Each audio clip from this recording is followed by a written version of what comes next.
श्री गणेशाय नमः। नमस्कार दोस्तों, ये राशिफल चंद्र राशि पर आधारित है। चंद्रमा मन का कारक है। हमारे मन पर जो भी उतार चढ़ाव आते हैं वो चंद्रमा की स्थिति लेकर आती है। इस वजह से चंद्रमा की पोजीशन हमारे रोज के जीवन को बहुत ज़्यादा प्रभावित करती है और इसके अकॉर्डिंग हमारा दिन अच्छा या बुरा जाता है। तो आइए जानते हैं इस दिन चंद्रमा आपके लिए किस तरह के परिणाम ला रहे हैं। इस दिन चंद्रमा आपकी कुंडली में अष्टम भाव में गोचर करेंगे। ये दिन आपके लिए कई मामलों में अच्छा साबित होगा और इस दिन आपके लिए कई मामलों में सतर्कता भी बरतनी पड़ेगी। इस दिन को आपको अचानक से धन प्राप्ति हो सकती है। आपका रुका हुआ पैसा इस दिन आपको मिल सकता है। उन पैसों की जिनकी आप कई दिनों से वेट कर रहे थे, वो आपका पैसा जो कहीं पर फंसा था वो इस दिन आपको मिल सकता है। इस समय में आपको विदेश यात्रा से लाभ होगा। अगर आप विदेश जाकर सेटल होना चाहते हैं तो इस दिन शुरुआत कर सकते हैं। जो लोग आईएएस के एग्जाम देना चाहते हैं, कॉम्पिटिटिव एग्जाम्स के लिए तैयारियां कर रहे हैं, पढ़ाई से जुड़ी कोई नई शुरुआत करना चाहते हैं तो दिन आपके लिए अनुकूल रहेगा। इस समय में स्वास्थ्य का ख्याल आपको जरूर रखना है। बीमारियां आपको घेर सकती है। वात रोग, रक्त विकार आदि में कष्ट मिलने की संभावना रहेगी। इस समय में आपके शरीर में एनर्जी की कमी भी रह सकती है। अष्टम भाव में चंद्रमा की स्थिति पारिवारिक कलह क्लेश बढ़ा रही है। आपको इस दिन क्रोध पर नियंत्रण रखना जरूरी होगा। तोल मोल कर बोलिएगा, नहीं तो आपकी किसी से इस दिन लड़ाई हो सकती है। घर परिवार में शांति बनाए रखने की कोशिश जरूर करें। इस समय में यात्राएं संभल कर करनी होगी। यात्राओं में रुकावटें आने की संभावना है। यात्राओं में चोट लगने की भी संभावना है। दोस्तों, इस समय में यात्राएं करते समय सावधानी बरतना बेहद जरूरी होगा। अगर जरूरत ना हो तो ऐसे समय में व्यर्थ की यात्राएं नहीं करनी चाहिए और अगर यात्राएं करनी ही है तो जरूरत की सारी चीजें साथ लेकर जाएं। इस समय में विद्यार्थियों का पढ़ाई में मन नहीं लगेगा। विद्यार्थियों के लिए उपाय करना इस समय में जरूरी है, क्योंकि इस दिन अगर कोई एग्जाम या कंपटीशन आती है तो मेहनत ज्यादा करनी होगी, तब जाकर आपको फल की प्राप्ति हो सकती है। इस समय में अपने कार्य क्षेत्र में आपको धैर्य रखना चाहिए। इस समय में काम का बोझा भी आप पर ज्यादा रहेगा, लेकिन धैर्य रखोगे तो आपके लिए समय शुभ रहेगा। नहीं तो आप इस समय में कोई गलती, कोई लापरवाही कर सकते हैं। अगर आप हाउसवाइफ है तो इस दिन आपके ऊपर काम का प्रेशर ज्यादा रह सकता है। स्वभाव में चिड़चिड़ाहट नजर आएगी। आपको भी क्रोध से बचना होगा। संतान या फिर आपके दाम्पत्य सुख में कुछ परेशानियां भी इस समय में आ सकती है, जिसकी वजह से आप इस समय में मानसिक चिंताओं में घिरे रह सकते हो। इस समय में अपनी चीजों का खास ख्याल आपको रखना होगा। इस समय में कीमती चीजें गुम हो सकती है। चीजों की चोरी होने की संभावना भी है। इस समय में अगर कोई कागजी कार्रवाइयां करनी है तो वहां पर भी आपको सतर्कता बरतनी जरूरी होगी। कोई भी काम बिना देखे, बिना परखे ना करें। दोस्तों, इस दिन आपके स्वभाव में काफी उतार चढ़ाव देखने को मिलेगा। आप इस दिन निगेटिविटी से घिरे रह सकते हो। किसी भी काम में आपका पूरा मन नहीं लगेगा, इसलिए उपाय जरूर करें। इस दिन आपके लिए ऑरेंज रंग का इस्तेमाल करना शुभ रहेगा और 9 अंक इस दिन आपके लिए लकी साबित हो सकता है।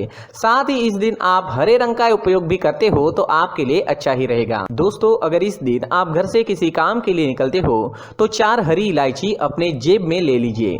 इससे आपको फायदा होगा। अगर आप इस दिन हरी मूंग की दाल, इलायची या हरे कपड़े का दान करते हो तो भी आपके लिए अच्छा रहेगा। नकारात्मक ऊर्जा समाप्त हो सकती है। इससे आपका दिन शुभ रहेगा, कामों में सफलता मिलेगी और मन शांत रहेगा। इस दिन मंदिर में भगवान का दर्शन करने जरूर जाए और मंदिर के मुख्य गुल्लक में 1 रुपए का सिक्का जरूर डालें। दोस्तों, ये राशिफल चंद्र राशि पर आधारित है, लेकिन कभी कभी हमारी पर्सनल कुंडली में बाकी ग्रहों की पोजीशन कुछ इस तरह की होती है कि आपके राशिफल परिणाम में बदलाव दिख सकता है। इसलिए राशिफल को एक मार्गदर्शन के तौर पर लिया जाए तो ज्यादा अच्छा रहेगा। दोस्तों, सभी राशि के लोगों के लिए जीवन में आगे बढ़ने के लिए कुछ जरूरी बातें वीडियो में आगे बताई गई है, तो वीडियो आगे जरूर देखें। व्यक्ति को अपने जीवन में सफल होने के लिए मेहनत के साथ साथ भाग्य का साथ होना भी बहुत ही आवश्यक होता है। अगर व्यक्ति का भाग्य उसका साथ देता है तो कम मेहनत में ही अधिक सफलता प्राप्त होती है। परंतु कई बार ऐसा देखा गया है कि व्यक्ति के जीवन में कई ऐसी घटनाएं घटित होती है जिसकी वजह से उसको बहुत सारी परेशानियों का सामना करना पड़ता है और इस स्थिति में व्यक्ति को बिल्कुल भी समझ नहीं आता कि ऐसा क्यों हो रहा है। दरअसल आपके घर में ही कुछ ऐसी चीजें होती है जो हमारे भाग्य को प्रभावित करती है, हमारे जीवन को प्रभावित करती है। और उन चीज़ों के आसपास होते हुए भी हमें वो चीज़ें नज़र नहीं आती। वह चीज़ें हमारे चारों तरफ एक अजीब सा घेरा बनाकर रखती है, परंतु हम उसको नहीं देख पाते। इन चीज़ों से हमारे घर में और हमारे जीवन में नकारात्मकता फैलती है, जिसकी वजह से हमें नुकसान उठाना पड़ता है, जिसकी वजह से हमें भारी नुकसान उठाना पड़ता है। हम पूरी तरह से कंगाल हो सकते हैं। दोस्तों, काफ़ी लोगों को इस तरह की आदत होती है, कहीं से भी बाहर से आते हैं, कहीं भी जूते चप्पल फेंक देते हैं, कहीं पर भी उतार देते हैं। कुछ लोग तो घर के एंट्री के मेन डोर के सामने ही जूते या चप्पल डायरेक्टली उतार देते हैं। दोस्तों, ध्यान रखें, जूते चप्पल हमेशा साफ सुथरे रखें और उनको उनकी जगह पर रखें। उनके लिए एक स्थान बनाएं, उस स्थान पर रखें। अगर कोई व्यवस्था उनके लिए की है तो बहुत ही अच्छी बात है, वहां पर उन्हें रखें, साफ सुथरा रखें। जूते चप्पलों को उनकी जगह पर कुछ इस तरह से रखें कि वो देखने में भी अच्छी लगे। अगर वो चीजें देखने में अच्छी लग रही है तो फिर उनसे नेगेटिव एनर्जी उत्पन्न होने की संभावना बिल्कुल भी नहीं रहेगी। तो दोस्तों, इस बात का ध्यान जरूर रखें। साथ ही दोस्तों, एक और बात है जिस पर आपको ध्यान देना बहुत जरूरी होता है। हमारे घर के छत के ऊपर जिन चीजों का हमें काम नहीं होता है, उन्हें हम घर के छत के ऊपर रख देते हैं। ऐसा करते करते देखेंगे तो घर के छत के ऊपर कबाड़ जमा दिखता है। जी हाँ, जो चीज़ें हमें लगता है आगे जाके हमारे काम में आ सकती है, वो हम घर के ऊपर रख देते हैं। लेकिन वो चीज़ें तो काम में नहीं आती, हमारे जीवन पर वो चीज़ें बहुत ही गहरा निगेटिव इफेक्ट डालती है, क्योंकि ये चीज़ें हमें कहीं ना कहीं हमारे जीवन में पीछे रखेगी। इस वजह से घर के छत को पूरी तरह से साफ रखें, पूरी तरह से साफ सुथरा रखें, क्लीन रखें। साथ ही दोस्तों, हम हमेशा देखते हैं घर के ऊपर जाने के लिए जो सीढ़ियां हैं, उन सीढ़ियों के नीचे जो जगह होती है वहां पर सामान हमेशा रख दिया जाता है। वो जगह ही ऐसी है कि सामान को खींच ही लेती है। वहां पर आपको कुछ ना कुछ सामान मिलेगा ही। अगर हम सीढ़ियों के नीचे सामान रखते हैं तो हमारी उन्नति होना बहुत ही मुश्किल है। जी हाँ, सीढ़ियों के नीचे कूड़ा कचरा कबाड़ अगर हम जमा करके रखते हैं, कोई भी सामान रख देते हैं, तो उस वजह से माँ लक्ष्मी हम पर प्रसन्न नहीं होती। माँ लक्ष्मी हमारे घर में आने की संभावना बहुत ज़्यादा कम हो जाती है। तो दोस्तों, इन चीज़ों पर ध्यान रखें। हमारे घर की जो सीढ़ियाँ होती है उनके नीचे की जगह हमेशा साफ सुथरी रखें, क्लीन रखें। साथ ही दोस्तों, अगर आपके घर में ऐसी कोई चीज मौजूद है जिसका आपको काम नहीं है, जैसे टूटे फूटे बर्तन, आईना, तस्वीरें, इलेक्ट्रॉनिक सामान, सोफा, कुर्सी, टेबल, पलंग, घड़ी, झाड़ू, गमला इत्यादि, तो आप इन सामानों को अपने घर से तुरंत ही बाहर निकाल दीजिए, वरना इससे आपको बहुत बड़ी परेशानी हो सकती है।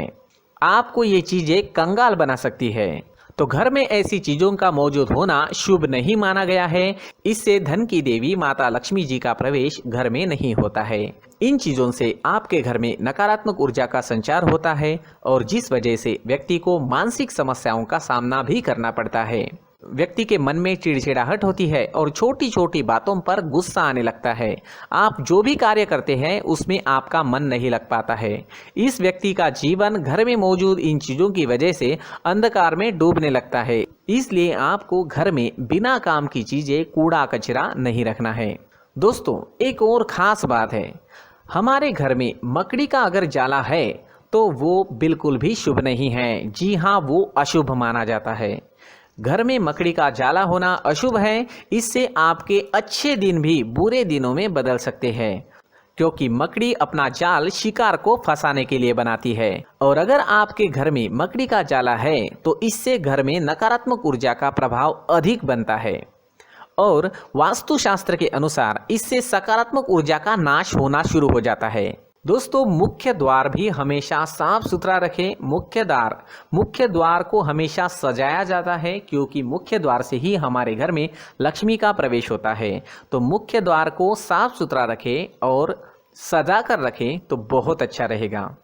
इससे मानसिक रोग और घर की परेशानियां दूर हो जाएगी, धन की कोई कमी नहीं रहेगी और इसके साथ साथ आय के नए स्रोत भी खुलने लगेंगे। इसी के साथ और कुछ चीज़ें हैं, जैसे टूटी फूटी जो भगवान की मूर्तियां होती है वो हमारे घर में नहीं रखनी चाहिए। साथ ही जो भगवान के पुराने फोटो है जो जमा करके रखे हुए होते हैं, तो दोस्तों वो चीज़ें नहीं रखनी चाहिए। जो भगवान के फोटो या भगवान की मूर्तियां जो घर के मंदिर में हैं, बस वहाँ तक सीमित है। अगर आपके घर के शोकेस में भी वो मूर्तियाँ रखी है, कुछ फोटो रखे थे, उन्हें भी साफ करते रहना चाहिए। जिन चीज़ों को हम मेंटेन नहीं कर पाते, साफ नहीं रख पाते, उन चीज़ों को घर से हटा देना ही आपके लिए अच्छा रहेगा। साथ ही दोस्तों कुछ तस्वीरें हैं, जैसे डूबते नाव की तस्वीर या फिर झगड़े की तस्वीर या फिर कुछ ऐसी तस्वीरें होती है जो देखते ही हमें समझ में आ जाता है कि ये तस्वीर निगेटिविटी दर्शा रही है। इस तरह की तस्वीर भी आपको आपके घर में नहीं रखनी है। जी हाँ, इस तरह की तस्वीर लगाने से भी हमारे जीवन में उसी तरह की घटनाएं घटित होना शुरू हो जाता है। हर एक चीज़ हमारे घर की हम पर प्रभाव डाल रही है, तो इन चीज़ों को ध्यान में आपको रखना होगा। तो दोस्तों कुछ ऐसे छोटे मोटे बदलाव करके हम हमारे जीवन में खुशियाँ ला सकते हैं, तरक्की ला सकते हैं, धन ला सकते हैं, माँ लक्ष्मी जी का प्रवेश हमारे घर में हो सकता है। तो इन चीज़ों को ज़रूर आजमाएं। इस तरह के बदलाव आप आपके घर में ज़रूर करें। धन्यवाद।